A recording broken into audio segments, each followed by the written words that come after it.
shows 66% of Democrats now view socialism favorably.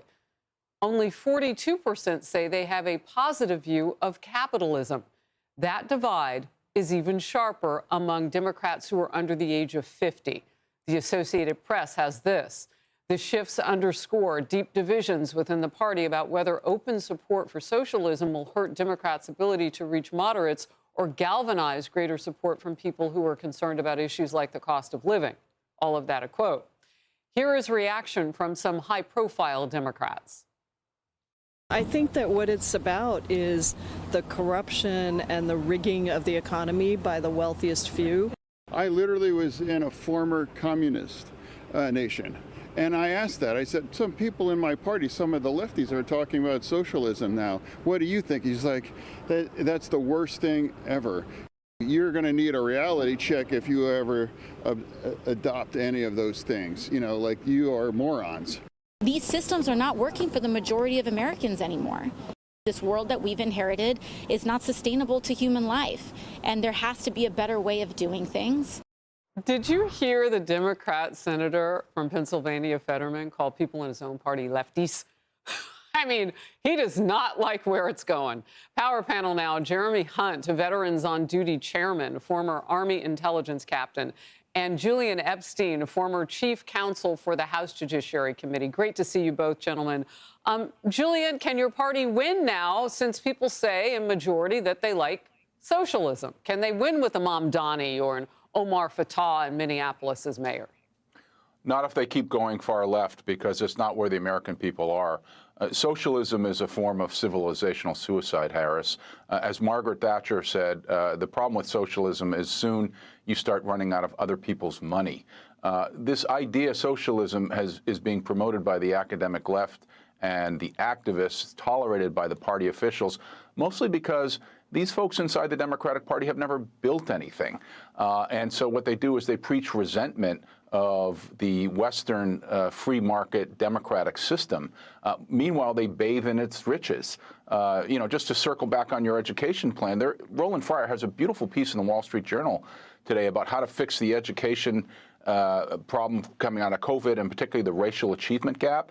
But the Democrats don't do anything because they're beholden to the teachers' unions.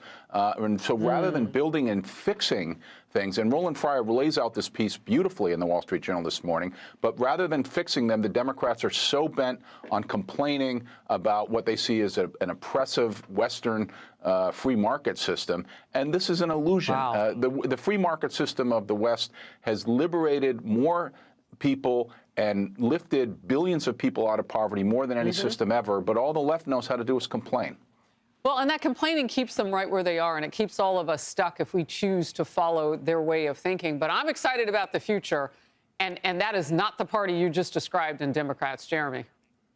That's right. I mean, I think for those of us on the right, it's going to be really important that we teach the truth, right? And teach the truth of American exceptionalism and how our way of life is actually leading to lifting people out of poverty. Now, but of course, it's also important that we diagnose the problem, right? I mean, I think a lot of, especially Gen Z and some millennials, they're coming out of college, they're saddled with $100,000 worth of debt. They are, getting worthless degrees that aren't helping them get jobs in the real world. They're unable to afford a down payment on a home to be able to actually take part and have a piece of the capitalist system and some of the upside. And so I think what's happening a lot of times is that they're looking around and the colleges are saying, well, this is America's fault. It's capitalism's fault, right? This is all the American problem. Well, no, actually, a lot of this is the brokenness in the higher education system, right? And I think on the right, we need to correctly diagnose a lot of the issues and attack those problems and teach the importance of American exceptionalism and why socialism has failed every single time it has been tried. Yeah, voting for this country and rooting for us as a country should actually not even be partisan. We should all want America to go and be big on every stage and have our kids be ready for that. Let's get to this. Critics are taking a note of far-left Congresswoman Alexandria Ocasio-Cortez living large while railing against the wealthy. Oh, hypocrisy.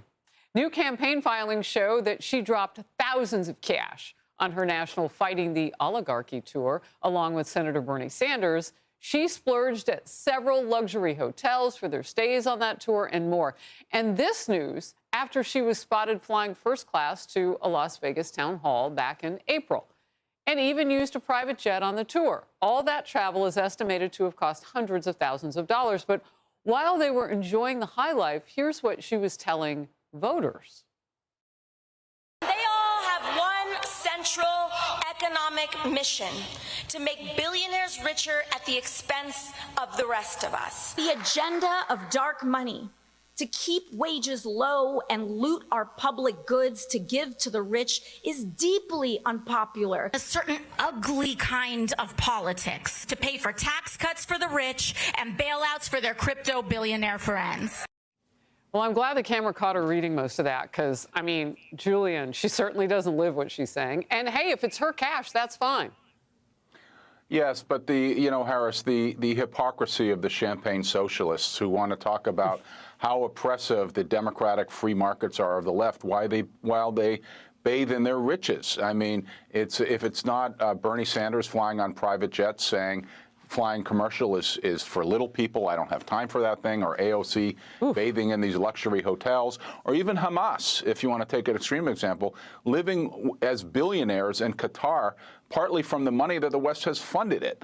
So the hypocrisy of the champagne socialists on the left is part of why I think most Americans reject this, and why I think this is a siren call for Democrats to go down this road. It's ultimately a very, very hollow ideology that collapses when you see these kind of contradictions. You just went so hard for your own party. Talking about the Hamas cash that they've given them. Wow. I'm hoping to correct the party because it's on a suicide mission right now. Well, it sounds like you're going to try, but my goodness, you're setting them up for a whole lot of truth, and I love that. Jeremy? Yeah, no, I mostly agree with what he said. I mean, I think that's exactly right. I mean, when you look at someone like AOC, the problem isn't so much when you have rich politicians. I mean, rich people get elected to office. There's nothing wrong with liking nice things. The problem is that when you make your money in office, when you campaign saying that you're this working class person, and then all of a sudden you're worth multiple millions of dollars with a career in D.C., that is the problem. And so I think it's very important that when people see this hypocrisy, that we call it out and we say that, look, here in America, we're going to have some accountability. Yeah. You don't get to make a career out of this and then also reap the benefits of being rich. That's why it works for Trump, because he doesn't say he's anything other than what he is. He is exactly. He is authentic and wants to help Americans rise too. Great to see you both, gentlemen, outnumbered after the.